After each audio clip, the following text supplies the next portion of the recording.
Assalamualaikum warahmatullahi wabarakatuh. Pada kesempatan kali ini, saya akan menjelaskan tentang metabolisme.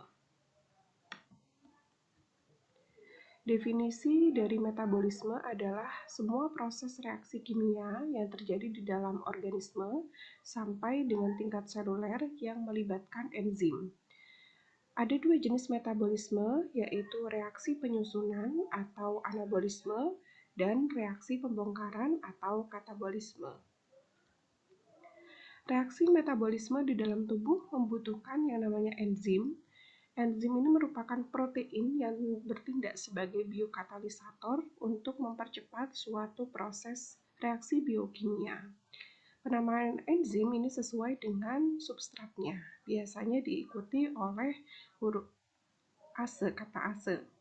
Nah, struktur enzim ini terdiri dari holoenzim, di mana holoenzim ini terdiri dari apoenzim, yaitu bagian yang tersusun dari protein yang bersifat tidak stabil, ditambah dengan gugus prostetik yang disebut dengan kofaktor atau koenzim. Kofaktor biasanya berasal dari molekul anorganik seperti Fe atau zat besi, kuprum, dan seng atau Zn. Sedangkan koenzim ini berasal dari molekul organik seperti NADH, FADH, koenzim A, dan vitamin. Biasanya vitamin B yang banyak bermanfaat untuk koenzim di dalam reaksi biokimia di dalam tubuh. Ada dua macam enzim, dua macam kerja enzim, yaitu kunci gembok atau lock and key. Jadi enzim ini diibaratkan dengan gembok, sedangkan substratnya diibaratkan dengan kuncinya, sehingga enzim bisa dikatakan memiliki aktivitas yang spesifik dan dia akan berikatan dengan sisi yang aktif pada enzim dengan substratnya. Jadi dapat dilihat pada gambar di bawah ini terdapat enzim dan juga substrat, di mana pada enzim ini memiliki sisi aktif atau active site yang akan dikenali oleh substrat, kemudian akan berikatan satu dengan yang lainnya, membentuk suatu hubungan lock and key atau gembok dengan kuncinya. Jadi spesifik atau hanya berikatan pada substrat tertentu. Kemudian kerja enzim yang kedua yaitu induce pas atau induksi pas. Jadi sisi aktif dari enzim ini dapat berubah sesuai dengan bentuk substratnya. Jadi kalau yang kedua ini teori enzim yang lebih fleksibel dibandingkan dengan yang pertama yang kecenderungan aktif pada satu sisi atau spesifik, sedangkan induce pas ini dia mengikuti bentuk dari substratnya. Ciri-ciri enzim yang pertama adalah enzim merupakan jenis protein, sehingga sifat-sifat biokimiawinya juga seperti protein. Di antaranya dia mudah terdenaturasi pada suhu tinggi. Kemudian enzim juga terdiri dari asam amino yang berangkai membentuk struktur polipeptida. Yang kedua, enzim berfungsi sebagai biokatalisator, yaitu mempercepat proses reaksi dan menurunkan energi aktivasi. Sehingga dengan adanya enzim, metabolisme akan berlangsung lebih cepat dengan energi yang lebih rendah. Lalu yang ketiga, enzim bersifat spesifik, bekerja pada suatu substrat tertentu, namun ada beberapa enzim-enzim yang mengikuti substratnya atau teori yang kedua yaitu induce pas. Kemudian enzim dapat digunakan berulang kali dalam beberapa proses reaksi. Kemudian enzim dapat mengalami denaturasi atau rusak pada suhu panas. Kemudian enzim diperlukan dalam jumlah yang sedikit saja di dalam proses reaksi metabolisme dan dapat bekerja bolak-balik serta dipengaruhi oleh lingkungan seperti suhu, pH, hasil reaksi, dan juga zat penghambat. Nah, pada faktor suhu biasanya enzim bekerja antara suhu 37 hingga 40 derajat Celcius, sedangkan untuk pH biasanya enzim memiliki aktivitas pada pH yang berbeda-beda. Ada enzim yang bekerja pada pH basa, netral, ataupun asam. Jadi berbeda-beda antara satu enzim dengan enzim lainnya. Kemudian hasil reaksi atau produk. Jadi semakin banyak produk yang dihasilkan, maka kerja enzim akan menurun. Sedangkan produk yang dihasilkan sedikit, maka enzim akan meningkat kembali aktivitasnya. Lalu zat penghambat atau inhibitor. Nah, zat penghambat atau inhibitor ini nantinya akan menghambat kerja enzim. Semakin banyak inhibitor di dalam proses reaksi, maka akan semakin menurun aktivitas kerja enzim. Sedangkan ada juga yang bertindak sebagai aktivator atau yang mempercepat kerja enzim. Contohnya seperti koenzim ataupun kofaktor. Dia memiliki aktivitas untuk mengaktifkan kerja enzim atau sebagai aktivator. Sehingga ada zat yang bersifat inhibitor dan ada zat yang bersifat aktivator. Nah, ada faktor-faktor yang mempengaruhi kerja enzim seperti yang sudah disebutkan sebelumnya. Enzim dapat bekerja pada temperatur yang optimum. Lebih panjang lagi, enzim dapat bekerja pada suhu antara 30 hingga 40 derajat Celcius, sedangkan pH pada pH optimum, jadi pada pH yang berbeda-beda tergantung jenis enzimnya, ada yang pada pH basa, netral, maupun asam. Kemudian pengaruh enzim bekerja berdasarkan konsentrasi dari substratnya. Jadi semakin banyak substratnya, maka kerja enzim akan semakin lambat. Sedangkan semakin sedikit substratnya, maka kerja enzim akan semakin cepat. Kemudian yang keempat, pengaruh hasil akhir atau produk. Jadi timbunan hasil akhir akan mengganggu kerja enzim.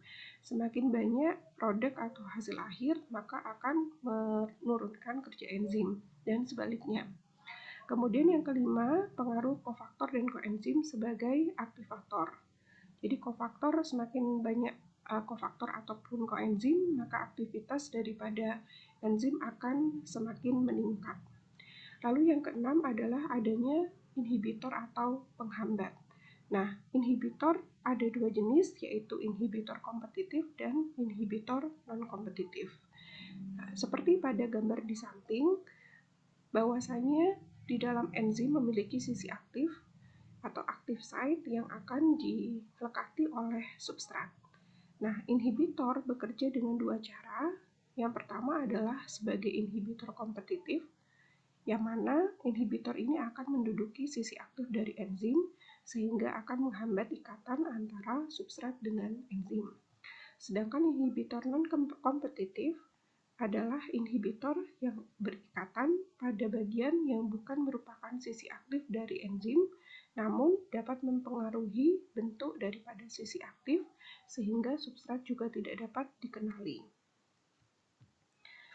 Nah, metabolisme sebagaimana yang sudah dijelaskan ada dua jenis, yaitu anabolisme dan katabolisme.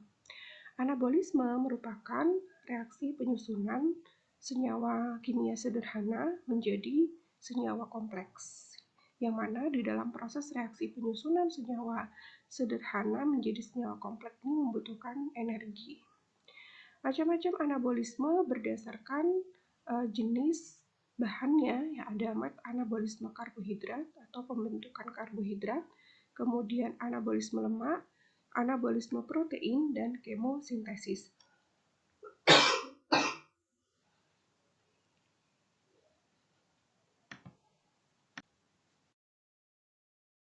Pada anabolisme karbohidrat, prosesnya disebut dengan fotosintesis dan siklus Calvin. Sedangkan pembentukan lemak ini disebut dengan sintesis triasilgliserol, yaitu pembentukan triasilgliserol dari asam lemak dan gliserol.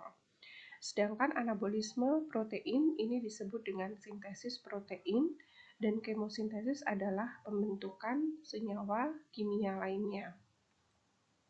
Pada anabolisme protein atau sintesis protein akan dibahas pada materi tersendiri, yaitu tentang sintesis protein. Sedangkan anabolisme lemak ini nanti akan dibahas pada mata kuliah biokimia, sedangkan fokus pada mata kuliah biologi dasar di sini adalah anabolisme karbohidrat, yaitu proses fotosintesis dan siklus Calvin. Sedangkan katabolisme yang mana merupakan reaksi penguraian senyawa kompleks menjadi senyawa sederhana. Reaksi ini akan melepaskan energi. Jenis-jenis katabolisme antara lain ada katabolisme karbohidrat, katabolisme lemak, dan katabolisme protein.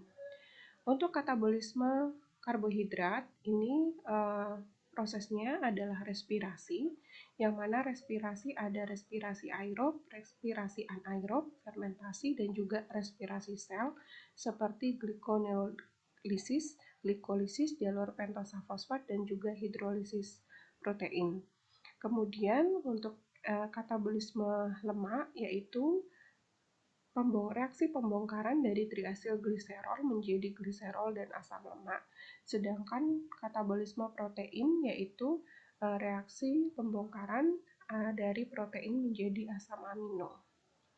Untuk katabolisme yang akan dibahas pada biologi dasar yaitu katabolisme karbohidrat tentang proses respirasi aerob dan anaerob. Nah, kita masuk kepada proses anabolisme karbohidrat, yaitu proses fotosintesis dan juga siklus Calvin.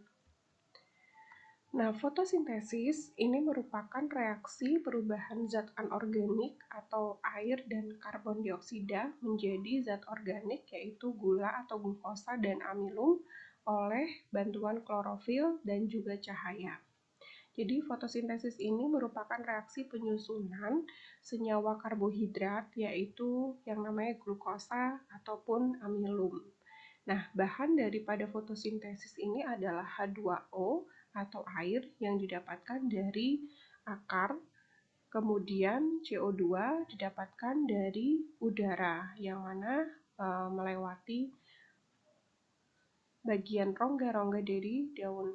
Kemudian melalui klorofil, bantuan klorofil dan juga cahaya matahari, maka H2O dan CO2 ini akan disintesis menjadi glukosa yaitu C6H12O6 plus oksigen.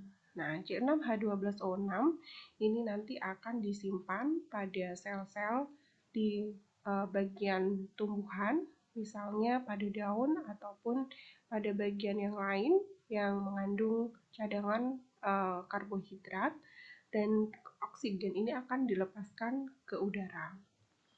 Nah, reaksi fotosintesis ini terjadi pada daun, yaitu tepatnya di dalam seluler, yaitu pada organel yang disebut dengan kloroplas. Nah, di dalam kloroplas ini terdapat suatu sistem yang akan mengubah CO2 dan H2O menjadi molekul organik yaitu C6H12O6 atau glukosa dan oksigen. Nah, tempat terjadinya reaksi fotosintesis yaitu yang disebut dengan kloroplas. Nah, kalau klorofil ini adalah pigmennya, sedangkan kloroplas ini adalah organel di dalam sel tumbuhan, yaitu sel-sel pada bagian daun yang memiliki pigmen warna hijau atau klorofil. Jadi kloroplas seperti pada gambar di samping ini, terdapat bagian yang disebut dengan grana dan juga stroma. Nah, grana ini merupakan bagian yang berbentuk seperti koin, kemudian dia akan menumpuk satu dengan yang lainnya, membentuk yang namanya tumpukan tilakoid. Nah, pada grana ini terjadi proses reaksi terang, di mana reaksi terang di sini membutuhkan bantuan cahaya matahari. Sedangkan pada bagian stroma ini adalah rongga-rongga yang berisi cairan antara tilakoid dan juga membran. Nah, pada rongga stroma ini terjadi reaksi gelap yang tidak menggunakan cahaya matahari di dalam reaksinya. Sehingga reaksi terang terjadi di grana dan reaksi gelap terjadi di stroma. Di dalam proses fotosintesis, bagaimana yang sudah disebutkan, ada reaksi terang dan juga reaksi gelap. Reaksi terang disebut juga fotolisis, sedangkan reaksi gelap disebut dengan siklus Calvin. Pada reaksi terang yang terjadi di grana, reaksi fotosintesis yang ini memerlukan cahaya. Nah, sehingga prosesnya disebut dengan reaksi fotolisis air karena terjadi pemecahan H2O atau air menjadi H+ dan oksigen dengan bantuan foton atau cahaya. Sedangkan reaksi gelap atau siklus Calvin ini adalah reaksi fotosintesis yang tidak memerlukan cahaya. ATP dan NADPH yang berasal dari reaksi terang digunakan untuk membentuk C6H12O6 dari CO2. Nah, bisa dilihat pada gambar di bawah.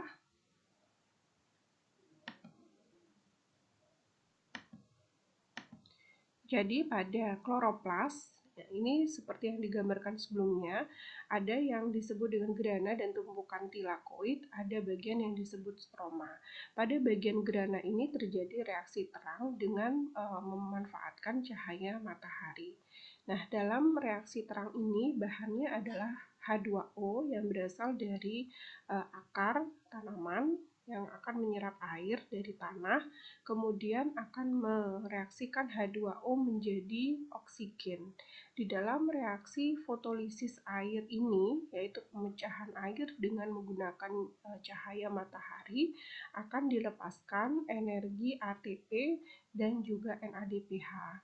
Yang mana ATP dan NADPH ini akan digunakan oleh reaksi gelap atau siklus Calvin untuk mengubah CO2 menjadi G3P atau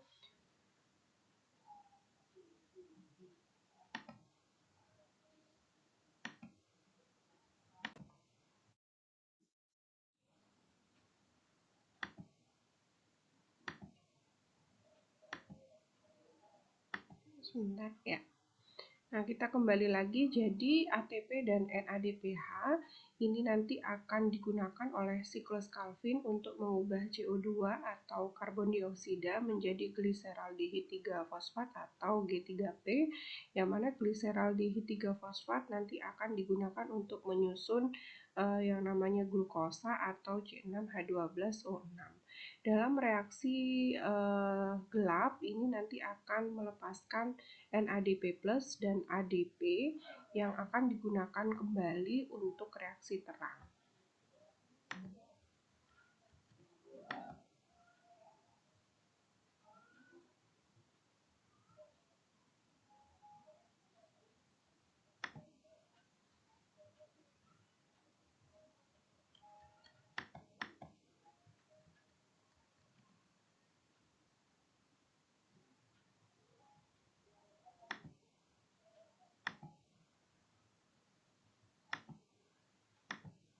Ya. Baik, saya lanjutkan. Berikutnya adalah faktor pendukung terjadinya fotosintesis, yaitu faktor cahaya.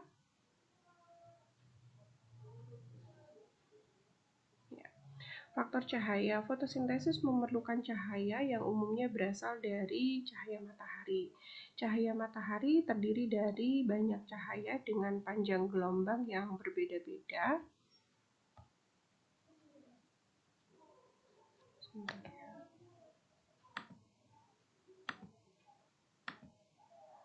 Nah, cahaya ini fungsinya adalah yang berguna untuk fotosintesis, yaitu cahaya tampak atau ungu. Nah, cahaya tampak ini biasanya merupakan cahaya yang terpendek dan merah ini yang terpanjang. Kemudian yang disebut dengan visible light atau cahaya tampak yang bermanfaat untuk proses fotosintesis ini berlangsung antara 600 hingga 700 nanometer. Kemudian selain cahaya matahari, kita juga membutuhkan pigmen warna pada daun, yaitu substansi warna yang dapat menyerap cahaya tampak. Sehingga di dalam penggunaan cahaya yang nantinya fungsinya adalah untuk fotolisis air atau H2O, kita juga membutuhkan pigmen yang nantinya menangkap cahaya tersebut.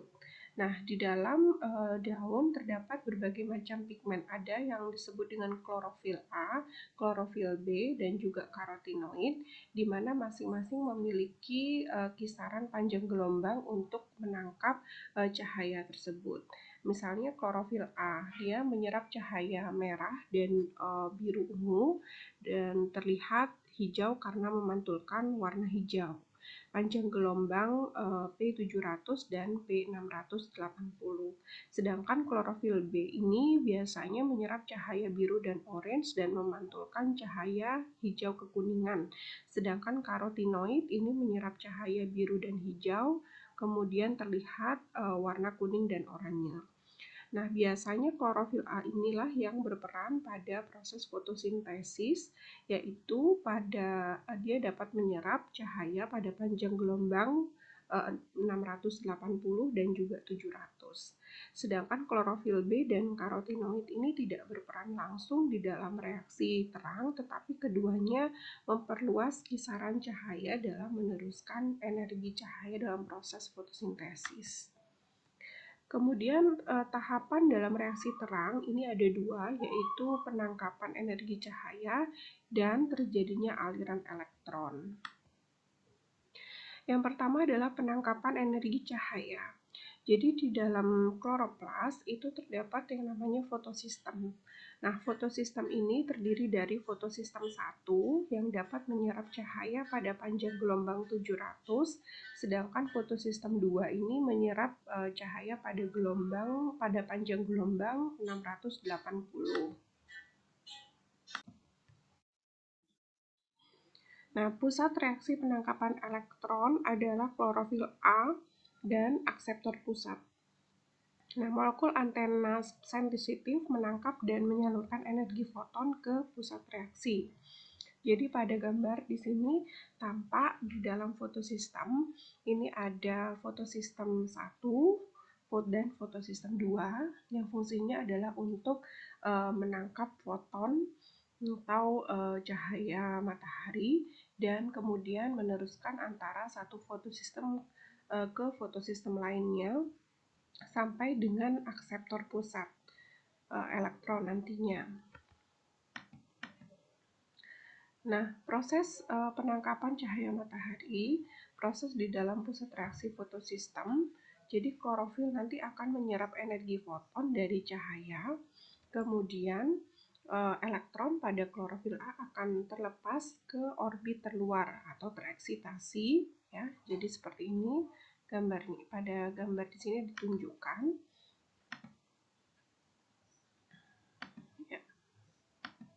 Nah, jadi foton atau dari cahaya ini akan ditangkap oleh molekul klorofil A, kemudian elektron pada klorofil A akan terlepas ke orbit terluar atau disebut dengan proses eksitasi.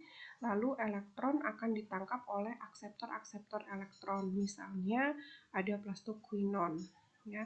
Nah, jumlah elektron dalam klorofil ini tidak stabil. Lalu H2O akan terpecah nantinya menjadi 2H+ dan OH-, dan elektron digunakan untuk menstabilkan elektron di klorofil. Nah, kemudian setelah penangkapan elektron, yang terjadi adalah aliran elektron pada reaksi terang.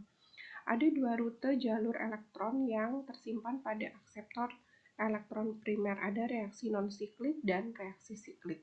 Kalau reaksi non-siklik ini melibatkan dua fotosistem, yaitu fotosistem 2 dan 1, di mana reaksinya terjadinya di dua fotosistem tersebut dan tidak kembali lagi. Sedangkan kemudian elektron dari fotosistem 2 ini dihilangkan dan diganti oleh elektron yang didonasikan oleh air. Lalu reaksi non-siklik ini mensintesis ATP dan NADPH yang digunakan pada siklus Calvin atau reaksi gelap. Donasi elektron mengkonversi air O2 dan 2H+. Kemudian reaksi siklik ini hanya melibatkan fotosistem 1 dan terjadi secara siklik di dalam fotosistem 1 tanpa menuju ke fotosistem 2. elektron dari fotosistem 1 akan di-recycle dan mensintesis ATP. Nah, berikut ini adalah reaksi non-siklik ya pada aliran elektron. Nah, jadi sebagaimana yang sudah dijelaskan sebelumnya, bahwa reaksi non-siklik itu terjadi di dua fotosistem, yaitu fotosistem 2 dan fotosistem 1, di mana fotosistem 2 ini nanti akan menangkap cahaya pada panjang gelombang 680, sedangkan fotosistem 1 pada panjang gelombang 100. Nah, ini akan bekerja sendiri-sendiri dan kemudian akan bertemu begitu. Nah, pada fotosistem 2 pertama dia akan menangkap cahaya atau foton tadi, kemudian foton yang diterima oleh klorofil akan tereksitasi keluar. Nah, di dalam proses tereksitasinya ini awalnya terdapat elektron, yang mana dua elektron ini berasal dari fotolisis air. Jadi air yang mana sebagai bahan baku dari reaksi fotosintesis ini akan melepaskan dua elektron. Kemudian ketika dia melepaskan dua elektron, dia akan berubah menjadi setengah oksigen dan 2H+, di mana oksigen ini nanti akan menjadi produk dari reaksi terang. Kemudian dua elektron yang terlepas dari hasil reaksi fotolisis ini karena adanya cahaya, maka H2O akan melepaskan elektron.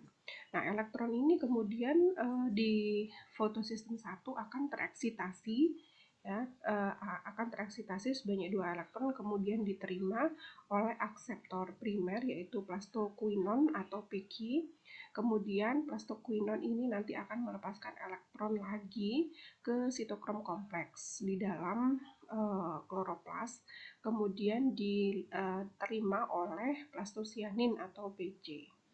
Nah, di dalam proses reaksi aliran elektron ini akan terbentuk ATP atau energi.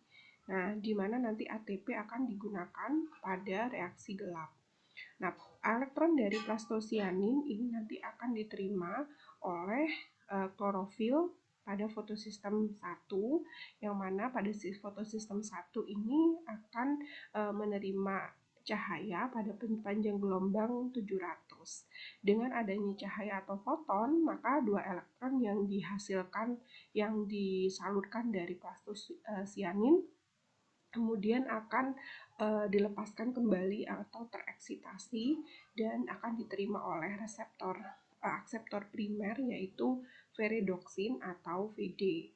Nah, kemudian dari ferredoksin terjadi aliran elektron kembali, lalu ditangkap oleh enzim NADP+ reduktase, yang mana dia akan mengubah NADP+ dan 2H+ dengan menerima elektron membentuk NADPH. Sehingga di dalam proses reaksi terang ini akan terbentuk oksigen sebagai produk utamanya, kemudian akan membentuk ATP dan NADPH sebagai produk sampingan yang nantinya akan digunakan di dalam reaksi gelap atau siklus Calvin, sebagaimana pada gambar di bawah ini. Nantinya di dalam reaksi gelap atau siklus Calvin, ATP atau energi ATP dan NADPH akan digunakan untuk mengubah CO2 menjadi glukosa atau C6H12O6. Nah, sedangkan reaksi siklik ini reaksi fotolisis air, fotosintesis atau reaksi terang yang hanya melibatkan satu fotosistem saja, yaitu fotosistem 1 saja. Gitu. Nah, di dalam reaksi non-siklik ini masih dua ya, fotosistem 1 dan fotosistem 2. Kemudian sebagaimana yang sudah dijelaskan, sedangkan reaksi yang siklik itu hanya bekerja pada fotosistem 1 saja. Kemudian berikutnya adalah tahapan reaksi gelap atau siklus Calvin, yang mana dari reaksi terang kita mendapatkan produk sampingan yaitu ATP dan NADPH. Nah, selama pelepasan elektron pada reaksi terang ini digunakan untuk mengkonversi CO2 menjadi C6H12O6. Nah, sehingga pada proses fotosintesis ini kan bahannya H2O dan CO2. H2O digunakan untuk membentuk oksigen pada reaksi terang, sedangkan CO2 diubah menjadi C6H12O6 pada reaksi gelap atau siklus Calvin. Nah, siklus Calvin ini tahapannya ada 3 fase, yaitu pengikatan atau fiksasi CO2 atau penangkapan CO2, kemudian reduksi, dan yang ketiga adalah pembentukan RUBP.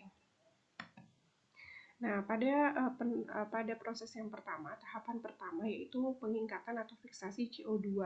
Jadi CO2 yang ada dari udara ini akan masuk ke dalam ke dalam sel tumbuhan, kemudian akan masuk ke kloroplas, kemudian CO2 akan diikat oleh senyawa C6 yaitu ribolusa bifosfat atau RUBP. Jadi saya tunjukkan di gambar ini, kita spotlight. Nah, di sini. Jadi CO2 ini memiliki 3 atom karbon, kemudian dia akan diterima oleh ribolusa bifosfat atau RUBP. Nah, kemudian oleh RUBP, oleh Rubisco dia akan membentuk 3 fosfogliserat, gitu. Di mana 3 fosfogliserat ini memiliki 6 atom karbon. Nah, kemudian 3 fosfogliserat akan diubah menjadi 1,3 bifosfogliserat oleh adanya energi, ya. Dia akan menerima 1 gugus fosfat dari ATP, di mana nanti 1 gugus fosfatnya akan digunakan untuk mengubah, maka sisanya ADP akan dilepaskan. Nah, ADP ini akan kembali lagi ke reaksi terang. Nah, dari 1,3 bifosfogliserat ini akan berubah menjadi gliseraldehyde 3 fosfat atau G3P. Dalam hal ini membutuhkan H+ ya dari NADPH. NADPH akan menyalurkan H+-nya, kemudian dia akan berubah menjadi NADP+ yang akan kembali ke reaksi terang. Kemudian gliseraldehyde 3 fosfat ini nanti akan berubah menjadi glukosa atau C6H12O6 sebagai produk daripada reaksi gelap, terpecah begitu ya. Kemudian sisanya satu atom karbon ini akan menjadi C6H12O6, sedangkan sisanya yang 5 molekul ini gliseraldehyde 3 fosfat akan membentuk ribolusa bifosfat oleh fosfat yang berasal dari ATP dari reaksi terang, gitu ya. Nah, nantinya bentuk gula C6 ya dengan 6 atom karbon ini akan dipecah menjadi 3 fosfogliserat. Kemudian reaksi reduksi. Ya, jadi kalau reaksi reduksi ini tiap molekul 3 fosfogliserat. Jadi pada reaksi itu tadi yang saya jelaskan adalah totally reaksi pada siklus Calvin ya. Kalau kita urai satu persatu, maka fase yang pertama ini terjadi di fase ini, di gambar yang paling atas. Jadi pada fiksasi atau pengikatan CO2, nanti CO2 ini nanti diikat oleh ribolusa bifosfat dengan 5 atom karbon, kemudian membentuk 3 fosfogliserat dengan bantuan enzim dari Rubisco. Seperti itu. Nah, bentuk gula C6 kemudian pecah membentuk 3 fosfogliserat. Nah, pada reaksi yang kedua, fase kedua yaitu reduksi. Jadi tiap molekul 3 fosfogliserat akan menerima tambahan gugus fosfat dari ATP, kemudian membentuk 1,3 bifosfogliserat. Nah, reaksi ini disebut juga fosforilasi ATP. Lalu setelah itu 3 fosfogliserat akan membentuk gliseraldehyde 3 fosfat, di mana dalam reaksi perubahan tersebut NADPH akan dioksidasi dan elektron akan ditransfer kepada 1,3 bifosfogliserat untuk memecah molekulnya menjadi 3 fosfogliserol dehid 3 fosfat. Dalam proses ini membutuhkan NADPH yaitu H+-nya, lalu nanti NADPH menjadi NADP+. Kemudian pembentukan RUBP itu tadi dari gliseraldehid 3 fosfat ini sebagai akan membentuk gula atau C6H12O6, sedangkan 5 atom molekulnya ini akan diubah menjadi ribolusa bifosfat kembali untuk menerima CO2 ya. Nah, kita masuk ke dalam reaksi katabolisme karbohidrat yaitu respirasi seluler. Nah, kalau tadi kita membahas bagaimana karbohidrat dibentuk, yaitu glukosa dibentuk dari reaksi fotosintesis dan juga fotolisis dan juga siklus Calvin, maka berikutnya adalah bagaimana kita memecah karbohidrat. Nah, kalau yang tadi terjadinya di tumbuhan, sintesis karbohidrat terjadi di tumbuhan, sedangkan yang ini katabolisme karbohidrat atau reaksi pembongkaran karbohidrat ini terjadi di sel tubuh, misalnya sel tubuh manusia. Reaksi katabolisme karbohidrat ini disebut juga respirasi seluler. Nah, katabolisme karbohidrat ini ada dua jenis, yaitu reaksi aerob dan reaksi anaerob. Kalau reaksi aerob ini terdiri membutuhkan oksigen, sedangkan reaksi anaerob ini tidak menggunakan oksigen atau reaksinya disebut dengan fermentasi. Contohnya ada fermentasi alkohol dan asam laktat. Untuk reaksi aerob yang membutuhkan oksigen, di sini C6H12O6 atau glukosa akan bereaksi dengan 6 atom oksigen, kemudian akan membentuk 6 CO2 dan H2O serta membentuk 36 ATP. Nah, rangkaian reaksi respirasi aerob ini terdiri dari 4 tahap, yaitu tahap glikolisis, dekarboksilasi oksidatif, siklus Krebs, dan sintesis sistem transport elektron atau TER. Nah, respirasi aerob ini terjadi di mitokondria di dalam sel tubuh manusia misalnya. Nah, tahapannya adalah glikolisis. Glikolisis ini masih terjadi di sitoplasma, kemudian masuk ke dalam mitokondria melalui tahapan yaitu siklus Krebs dan juga transport elektron ini terjadi di mitokondria. Di dalam proses respirasi ini akan menghasilkan ATP. Nah, ini adalah tahapan-tahapan di dalam reaksi aerob mulai dari glikolisis, ini terjadinya di sitoplasma. Produk daripada glikolisis adalah 2 ATP dan 2 NADH dan juga 2 asam pirufat. Sedangkan dekarboksilasi oksidatif, tempat terjadinya adalah di membran luar mitokondria. Untuk siklus Krebs, ini reaksinya terjadi di matriks mitokondria dan transport elektron reaksinya terjadi di kristal mitokondria. Nah, bisa dilihat di gambar berikut. Jadi reaksi respirasi aerob ini terjadi glikolisis itu di bagian sitoplasma. Kemudian reaksi glikolisis ini akan mengubah glukosa menjadi asam pirufat. Lalu asam pirufat akan membentuk asetil koenzim A melalui proses dekarboksilasi oksidatif terjadinya di membran luar mitokondria. Nah, kemudian asetil koenzim A ini nanti akan masuk ke dalam siklus Krebs atau siklus asam sitrat dan terjadinya di matriks mitokondria. Kemudian rantai transport elektron ini terjadinya di kristal mitokondria.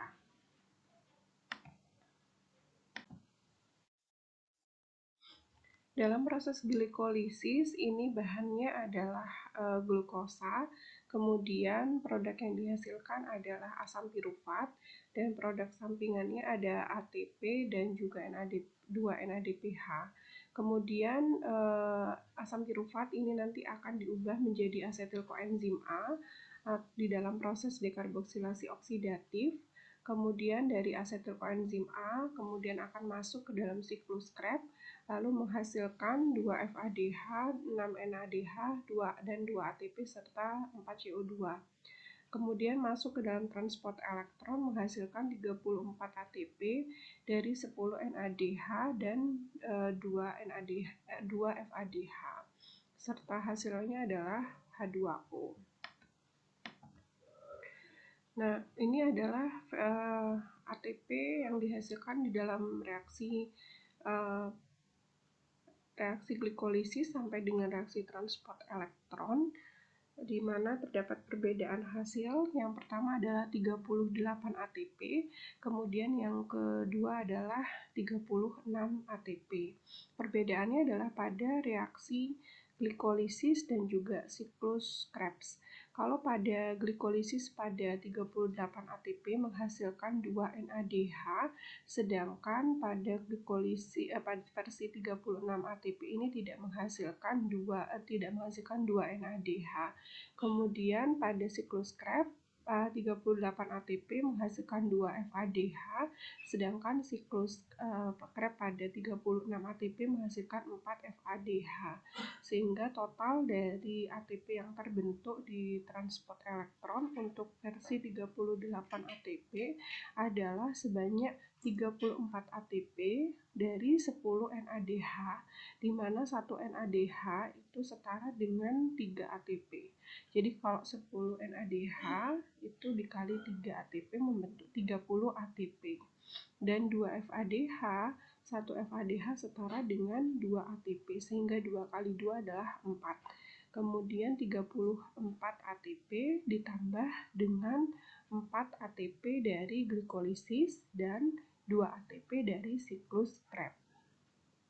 Sedangkan 36 ATP ini terdiri dari 32 ATP dihasilkan dari 2 NADH, 8 NADH, yaitu pada saya tunjukkan dulu 2 NADH dihasilkan oleh dekarboksilasi oksidatif dan 6 NADH dihasilkan oleh siklus Krebs, jadi totalnya 8 kali 3 24. Kemudian 4 FADH ini dari siklus Krebs, 4 kali 2 8 sehingga membentuk 32 ATP, dan 4 ATP-nya berasal dari glikolisis dan 2 dari siklus Krebs, sehingga terbentuk 36 ATP. Adanya perbedaan 36 ATP dan 38, normalnya proses respirasi aerob seluler ini menghasilkan 38 ATP. Namun kadangkala ditemukan hasil 36 ATP. Dihasilkan 36 ATP karena pada proses glikolisis 2 NADH di sitoplasma tidak dapat menembus membran luar mitokondria. Nah, sebagai bentuk kompensasinya terjadi dari kejadian ini maka terjadilah sistem ulang balik malat aspartat yang memungkinkan NADH sitosol masuk ke dalam mitokondria dan tetap berwujud NADH. Biasanya berlangsung di sel hepar, di ginjal maupun di jantung. Nah, dapat pula dilakukan sistem ulang alik gliserol fosfat memungkinkan NADG sitosol masuk ke dalam mitokondria dan diubah menjadi FADH pada proses siklus Krebs. Nah, sehingga terdapat tidak ada bentuk 2 NADH di glikolisis, tetapi ada penambahan 4 FADH di siklus Krebs, sehingga terbentuklah 36 ATP. Nah, sehingga 36 ATP ini terjadinya di sel hepar, ginjal, dan jantung. Sedangkan pada sel-sel yang lain dihasilkan 38 ATP. Nah, ini proses secara menyeluruh dari proses glikolisis. Jadi glikolisis sampai dengan rantai transport elektron. Pada bagian pertama, glikolisis yaitu perubahan glukosa menjadi 2 asam pirufat ini terjadi di sitoplasma. Kemudian di dalam proses ini dilepaskan ATP dan 2 NADH serta 2 asam pirufat. 2 asam pirufat akan masuk ke dalam membran mitokondria, dan di mana pada membran luar ini akan membentuk asetil koenzim A melalui proses dekarboksilasi oksidatif. Di dalam DO terjadi pelepasan CO2, yang mana CO2 merupakan produk daripada reaksi respirasi aerob. Lalu dua asetil koenzim A akan masuk ke dalam siklus Krebs, kemudian di dalam siklus Krebs menghasilkan 4 CO2 dan juga ATP, kemudian beberapa produk lain seperti 2 NADH, 6 NADH, dan 2 FADH. Kemudian untuk rantai transport elektron, maka elektron-elektron yang dihasilkan di FADH, NADH ini kemudian akan masuk ke dalam kristal mitokondria, yang mana nanti akan menghasilkan ATP atau produk akhir ATP. Ini proses glikolisis yang mana terjadi perubahan dari glukosa 6 atom karbon menjadi 2 asam pirufat. Jadi glukosa atau C6H12O6 ini akan membentuk glukosa fosfat dengan bantuan fosfat dari ATP. Kemudian ATP-nya akan berubah menjadi ADP. Lalu glukosa 6 fosfat akan menjadi fruktosa 6 fosfat. Kemudian fruktosa 6 fosfat menghasilkan 2 fosfogliserol. Lalu 2 fosfogliserat menjadi fosfogliserat, kemudian terakhir adalah asam pirufat. Dalam proses glikolisis dihasilkan 2 asam pirufat, 2 ATP, dan 2 NADH. Kemudian dekarboksilasi oksidatif mengubah asam pirufat hasil glikolisis menjadi asetil koenzim A. Dalam proses ini membutuhkan elektron dari NAD+ dan juga koenzim A. Nah, di dalam proses dekarboksilasi oksidatif dihasilkan asetil koenzim A, kemudian CO2 dan NADH. Karena prosesnya 2 kali, maka dihasilkan 2 asetil koenzim A, 2 CO2 dan 2 NADH. Kemudian siklus Krebs disebut juga siklus asam sitrat. Ini merupakan reaksi perubahan asetil koenzim A. Kemudian asetil koenzim A akan berikatan dengan asam oksaloasetat yang kemudian membentuk asam sitrat. Siklus Krebs disebut juga siklus asam sitrat karena menggambarkan langkah pertama dari siklus tersebut, yaitu penyatuan asetil koenzim A dengan asam oksaloasetat membentuk asam sitrat. Siklus Krebs terjadi di mitokondria. Ini adalah proses siklus Krebs, jadi asetil koenzim A dari reaksi dekarboksilasi oksidatif ini nantinya akan berikatan dengan asam oksaloasetat membentuk asam sitrat. Nah, karena 2 molekul ya, jadi membentuk 2 molekul asam sitrat. 2 molekul asam sitrat kemudian akan membentuk 2 asam alfa ketoglutarat dengan memanfaatkan ion H+. Lalu dalam hal ini dilepaskan CO2, kemudian 2 asam alfa ketoglutarat kemudian akan membentuk 2 suksinil koenzim A.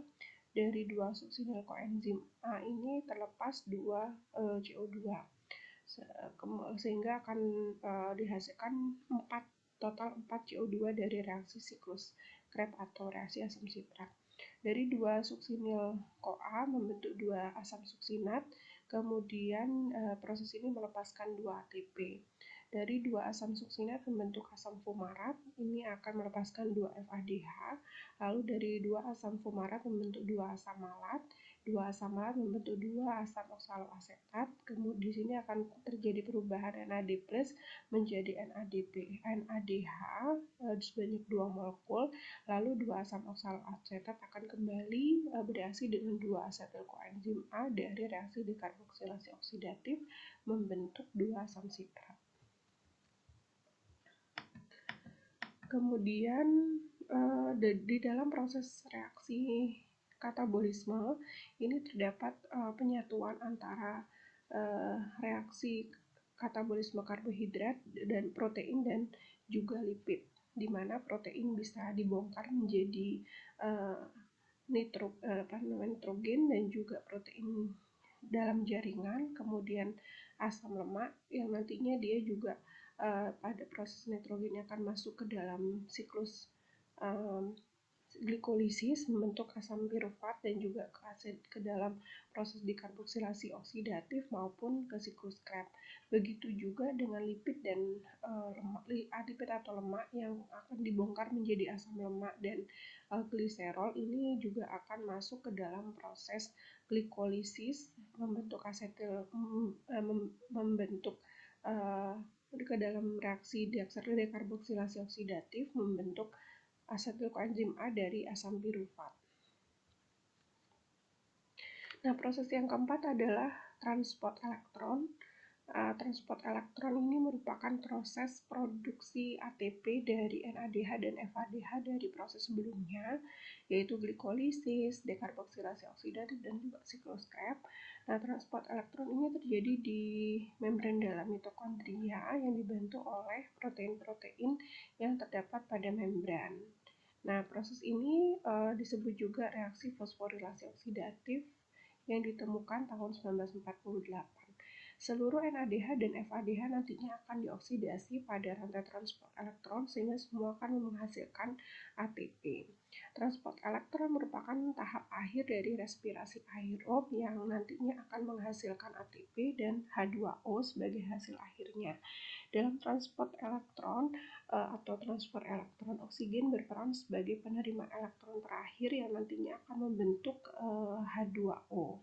Nah, sehingga nanti dihasilkan CO2 dari siklus Krebs, kemudian H2O dari transport elektron, dan 38 ATP dari rantai transport elektron sebagaimana proses perubahan NADH dan FADH jadi ATP. Kemudian disebut dengan transport elektron atau transfer elektron karena di dalam prosesnya terjadi transfer elektron dari satu protein ke protein lainnya. Elektron yang ditransfer berasal dari NADH dan FADH dari proses sebelumnya. Elektron akan ditransfer dari tingkat energi tinggi menuju tingkat energi yang rendah sehingga akan melepaskan energi yang digunakan untuk membentuk ATP. Nah, berikut ini merupakan proses terjadinya transfer elektron pada membran dalam mitokondria.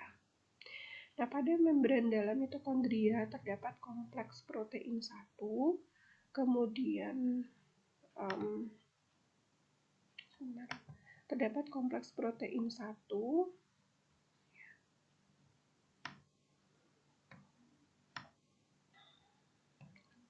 sebentar ya. Oke. Nah, terdapat kompleks protein 1, kompleks protein 2 ya di sini, kemudian kompleks protein 3, sitokrom C, kemudian kompleks protein 4 ya. Nah, elektron akan ditransfer ke masing-masing protein tersebut untuk membentuk ATP. Sedangkan molekul oksigen akan berperan sebagai akseptor terakhir penerima elektron dan akan berubah menjadi H2O. Nah, ATP akan dihasilkan oleh enzim ATPase melalui proses yang disebut dengan chemiosmosis ya. Nah, jadi proses awalnya adalah bahan-bahan yang dibutuhkan untuk membentuk ATP adalah NADH dan FADH dari reaksi sebelumnya. Nah, NADH yang sudah dibentuk dari glikolisis, dekarboksilasi oksidatif maupun siklus Krebs ini nanti akan melepaskan elektron kemudian diterima oleh kompleks protein 1. Nah, di dalam reaksi pelepasan elektron ini NADH akan diubah menjadi NAD+. Kemudian elektron yang diterima oleh kompleks protein 1 akan dilanjutkan ke ubiquinon atau kompleks protein 2. Kemudian di ubiquinon ini juga akan diserap elektron dari FADH. Kemudian FADH akan berubah menjadi FAD. Ya. Selanjutnya dari kompleks molekul protein 2 ini menuju ke kompleks protein 3, kemudian ke sitokrom C, lalu ke kompleks protein 4, kemudian akan diterima oleh akseptor terakhir yaitu oksigen. Nah, 2H+ dari reaksi sebelumnya ini didapatkan di mana ketika di kompleks protein 1 dia menyerap elektron kemudian melepaskan H+, Kemudian di proses yang ketiga, protein ketiga dia melepaskan H+. Jadi ada 2 H+ akan bereaksi dengan oksigen membentuk H2O. Sedangkan H+ yang dihasilkan dari kompleks protein 4 ini akan masuk ke dalam ATP sintase membentuk ATP yang mana nanti akan berikatan ADP dengan P atau fosfat. Dengan adanya H+ akan diubah menjadi ATP. Seperti itu. Nah, kalau NADH dia akan melewati 3 kompleks protein, yaitu kompleks protein 1, kemudian kompleks protein 2, 3, dan 4.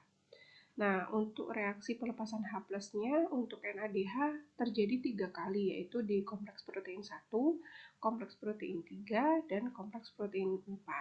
Sehingga tadi ada perhitungan bahwa NADH itu satu NADH setara dengan 3 ATP.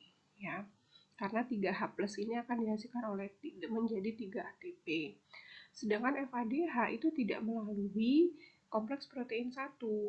Dia langsung masuk ke dalam ubiquinon melalui atau kompleks protein 2, kemudian masuk ke kompleks protein 3 dan kompleks protein 4. Karena H+ yang dihasilkan 2, maka 1 FADH itu setara dengan 2 molekul ATP. Karena 2 H+ yang masuk ke dalam ATP sintase untuk menghasilkan ATP. Seperti itu. Nah, ini adalah tahapan transport elektron secara keseluruhan. Ya, bisa dibaca, namun penjelasannya seperti yang sudah saya jelaskan tadi. Nah, jadi kesimpulannya 1 NADH itu akan menjalani transport elektron, akan menghasilkan 3 molekul ATP, sedangkan FADH akan menghasilkan 2 molekul ATP. Nah, ini kembali lagi ke hasil yang tadi. Jadi produk keseluruhan dari reaksi respirasi aerob adalah sebanyak 38 ATP, itu dari 34 ATP berasal dari 10 NADH dikali 3, yaitu 30 ATP ditambah 2 FADH, di mana 1 FADH itu senilai dengan 2 ATP, jadi 2 kali 2 yaitu 6, kemudian 4 ATP lagi didapatkan dari proses glikolisis dan juga proses siklus Krebs, sehingga terbentuk 38 ATP. Ya, ini sudah dijelaskan tadi. Kemudian reaksi respirasi anaerob ini adalah reaksi respirasi yang tidak menggunakan oksigen, disebut juga reaksi fermentasi. Reaksi fermentasi yang pertama adalah reaksi fermentasi alkohol. Pada fermentasi alkohol, asam pirufat dari proses glikolisis ini akan diubah menjadi asetaldehid, lalu dengan menghasilkan CO2 di dalamnya.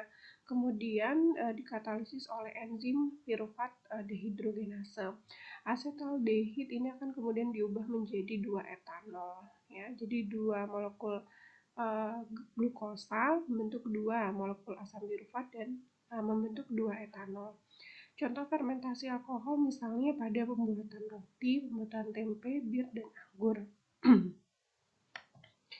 Sedangkan fermentasi asam laktat ini asam pirufat dari reaksi glikolisis diubah menjadi asam laktat oleh NADH tanpa menghasilkan CO2, sehingga glukosa akan menghasilkan asam laktat atau 2C3H6O3 plus 2 ATP. Proses fermentasi dilakukan oleh mikroorganisme jamur atau bakteri, contohnya Lactobacillus bulgaris. Jika pasokan oksigen dalam sel otot manusia berkurang, maka akan terjadi fermentasi asam laktat. Jika pasokan oksigen otot dari darah kurang, maka sel-sel otot akan menghasilkan ATP melalui fermentasi asam laktat.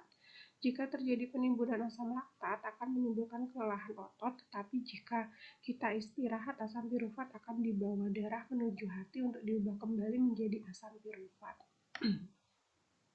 Ini adalah reaksi asam laktat, jadi C6H12O6 atau glukosa membentuk asam pirufat dalam proses glikolisis, lalu asam pirufat akan membentuk 2 asam laktat.